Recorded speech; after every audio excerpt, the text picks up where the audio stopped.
মুখ্যমন্ত্রী আর কতদিন এ দল ও দল করবেন? বিজেপির সাথে কদিন, কংগ্রেসের সাথে কদিন, তৃণমূলের সাথে কদিন। জলপাইগুড়িতে এসে ইন্ডিয়া জোট নিয়ে মুখ্যমন্ত্রী মমতা বন্দ্যোপাধ্যায়ের উদ্দেশ্যে এমনই কটাক্ষ করলেন পলিট ব্যুরোর সদস্য সূর্যকান্ত মিশ্র। বুধবার জলপাইগুড়ি শহরে সারা ভারত ক্ষেতমজুর ইউনিয়নে মিছিল অনুষ্ঠিত হয়। পান্ডাপাড়ার পাশাপাশি শহরের দিশারি মোড় থেকেও মিছিল শুরু হয়। মিছিলে উপস্থিত ছিলেন পলিট ব্যুরোর সদস্য সূর্যকান্ত মিশ্র।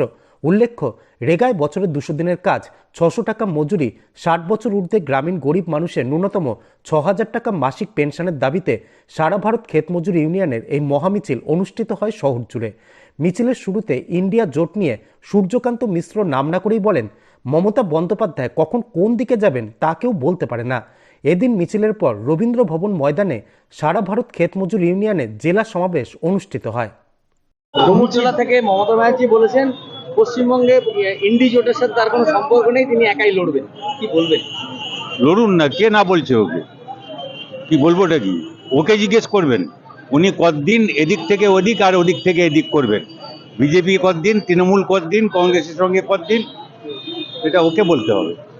ইন্ডি জোট নিয়ে এত কথাবার্তা, এত আলোচনা হচ্ছে, তাহলে সে সব ভেস্তে গেল। কি জোট নিয়ে? ইন্ডিয়া জোট ওর জন্য ভেস্তে যাবেন। ইন্ডিয়া জোট যখন হয় তখনই আমি বলেছিলাম ওকে সাবধানে থাকবেন। উনি কতদিন থাকবেন আপনাদের সঙ্গে আপনি লিখে নিন, থাকবেন।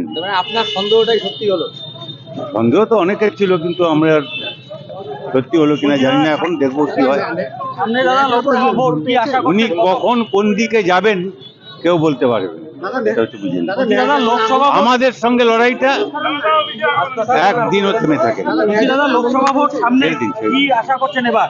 এত লোক দাঁড়িয়েছে, সামনে লোকসভা ভোট, কি আশা করছেন এবার কিরকম রেজাল্ট হতে পারে? লড়াই হবে, লড়াই হবে, লড়াই হবে।